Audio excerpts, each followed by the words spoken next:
If I bleed tonight, if I accept tonight, I don't have a job to find. Greetings everybody, it's me, your friendly neighborhood Uncle Pete. Thanks for checking out this video for my horror movie Superlatives for 2009. You guys probably know the deal. After you watch my video, you go to Carl's channel, link in the description below. Watch his video with the same title. Then if you like, you can go to the community tab on his page and vote for who you thought had the better picks. Whether they closely resembled your own or whoever had the better justifications. And let us know what your picks are in the comments down below. We're hitting 2009 this week, just about closing out the decade of the early 2000s. So our next video will be our picks for the entire decade. You know, picking out the most amazing, best so bad it's good, most WTF, best score, most unique, most overrated, and most underrated for the entire decade. But that's in 2 weeks. Today we're going to talk about 2009. So that should wrap everything up for my introduction. So let's get started. I'm going to give you my horror movie superlatives for 2009. And my selection for the most amazing horror film of 2009 goes to The Collector.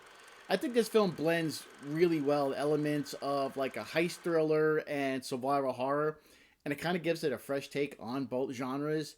That combination kind of adds layers of unpredictability, like you don't know what to expect from this film. And I like that because in the 2000s, horror movies became really stagnant, I think. So with this one, the way it combines those two genres, it really kind of kept it fresh.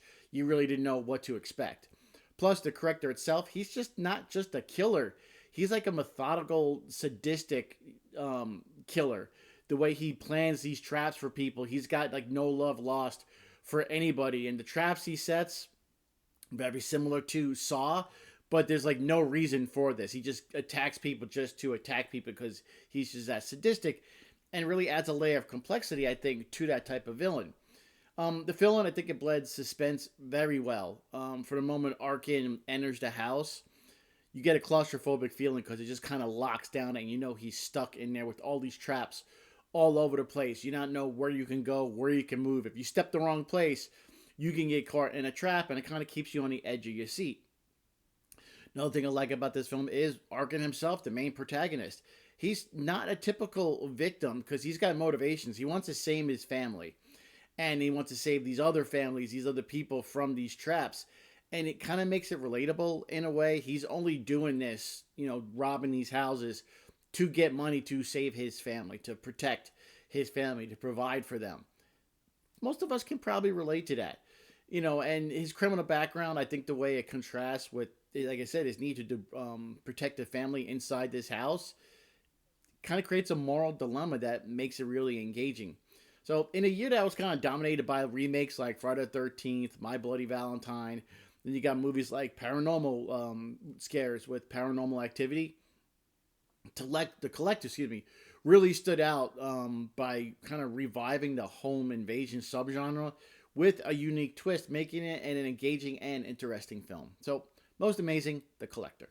My selection for the best so bad it's good film. Probably one of the best so bad it's good films ever to be made. Birdemic. This movie is laughably bad. The way the lines are delivered is almost done with an art form. Everything is played so serious, and the performances are so wooden and odd, you can't help but laugh at it. The bird animations have become iconic in any so bad it's good type genre. The unrealistic movements and random hovering of flight, just kind of like hovering in the middle of nowhere, it adds to the film's charm. Like, what the heck am I watching type stuff. And there's a scene where they try and fight the birds off with coat hangers. Another, what the heck is going on?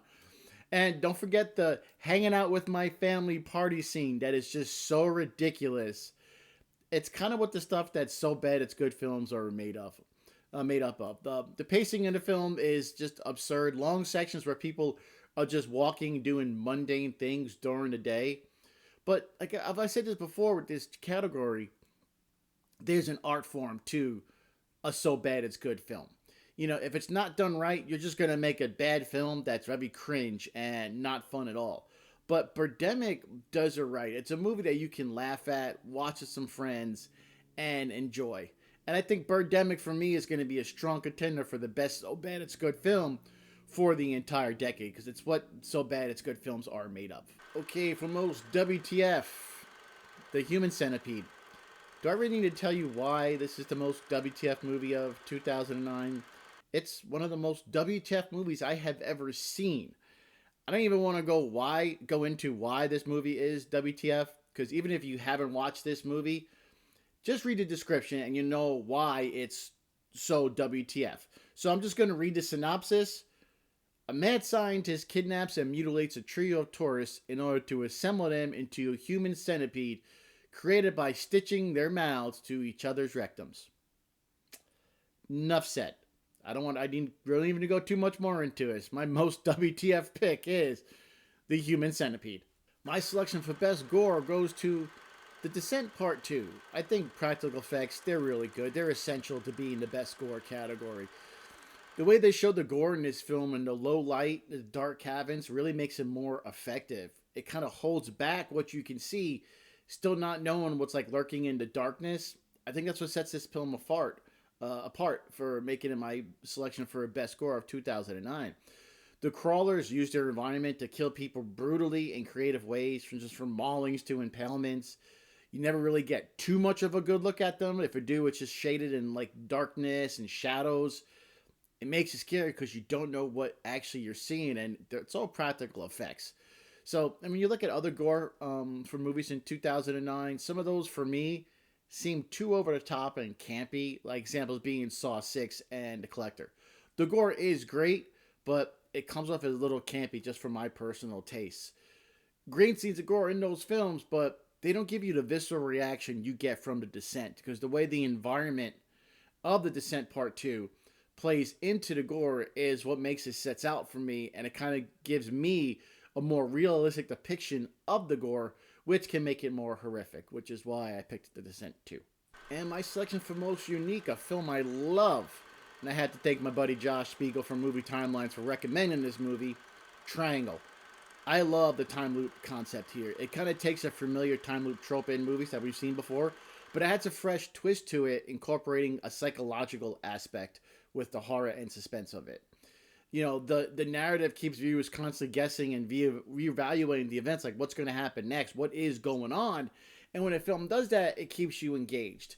The non-linear storytelling is excellent. I think the structure is very layered, and the way it's so intricate played out is done very carefully, where it never loses you, but it just keeps giving you different pieces of the puzzle that you have to build as the film goes on, so you can figure out what is going on. The main character, Jess, is fantastic. The way she has to keep reliving the same horrific events with slight variations makes the film more engaging, and I like that. And it focuses on her psychological torment, not just with the physical horror. You know, her struggle with the gradual revelation that it's her guilt and trauma. It adds a unique emotional layer to the film. And I don't want to go too much into it, because if you haven't seen this film, you really should watch this. I don't want to spoil anything about it, because I think it is so unique. But the film delves into themes of guilt, punishment, searches for redemption, which it kind of gives the film an introspective feel. It kind of makes you feel, hey, how would I feel about this? What would I do in this situation? How would I react? And when a film can do that, it really makes it special for me the way it holds on. I could have picked this for most underrated as well, but I just think the way the film plays out really makes it unique. So if you haven't seen this film, you really should. I don't want to spoil anything else, because it's really that good of a film. So go check out Triangle, my most unique pick for 2009. My selection for the most overrated horror film goes to Zombieland. Most of the 2000 zombie movies were very overrated. It got very tired in the 2000s. I've already had 28 Days Later and 28 Weeks Later in this category. And it's the same here. It's the same story we've seen time and time again. The film really didn't do anything new. Yeah, the rules of surviving a zombie outbreak were kind of okay, but it didn't do this film to make it stand out above most of the other cookie-cutter zombie films we see during this decade. Instead of having a zombie film with substance, where it's engaging and intriguing, it kind of just relied on cameos. Like the Bill Murray cameo is one of the only things people really remember about this film, and it wasn't just enough for me. It was another run-of-the-mill horror comedy with a very tired trope genre that did nothing new. It was predictable and kind of boring in certain ways. It was just a tired trope like most of the other zombie films of this time. And wrapping up the 2009 film series with most underrated, like Carl, on my new favorite category, The Loved Ones. Now, I wrote notes on this one because I really love this movie so much, and I really want people to know about it. But yeah, The Loved Ones is definitely my pick for most underrated horror film of 2009. It goes beyond like physical torture when you explore Lola's twisted like psyche, creating an uncomfortable, like realistic depiction of obsession and control. The psychological aspect of this horror really makes it more chilling. Like I said, when I watch a horror film, I don't know, maybe it's just me. I like to put myself in the position of the victim to see how I would react. Man, that's really uncomfortable when you watch this film. Because the film follows Brent, a teenage boy. He gets abducted by his classmate Lola and her unhinged father.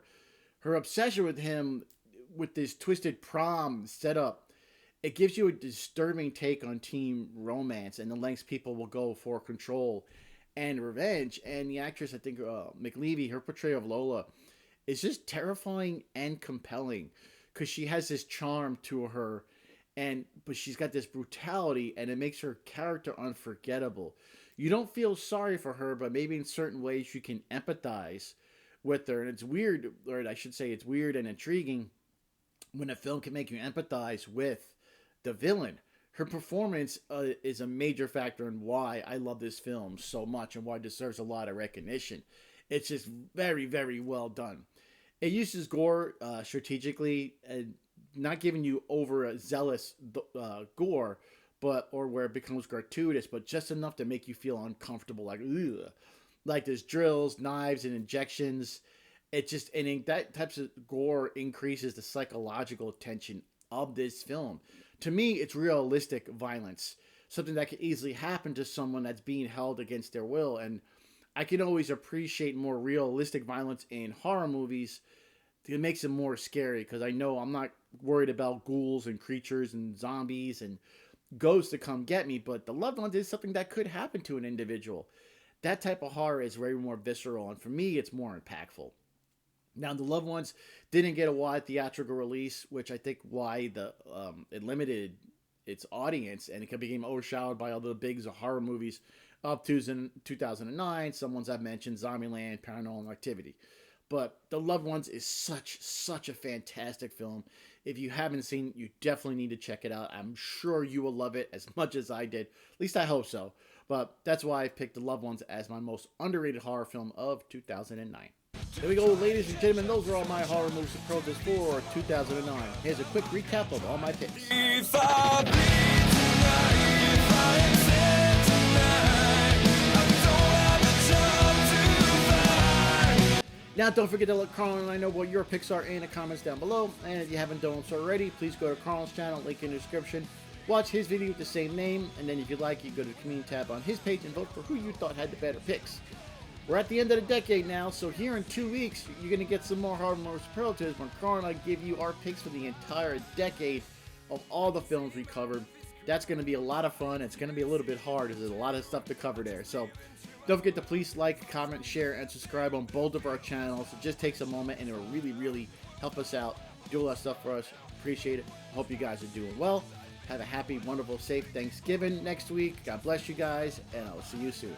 Till next time, I am your friendly neighborhood Uncle Pete. Remember, with great kills, there must also come great nails.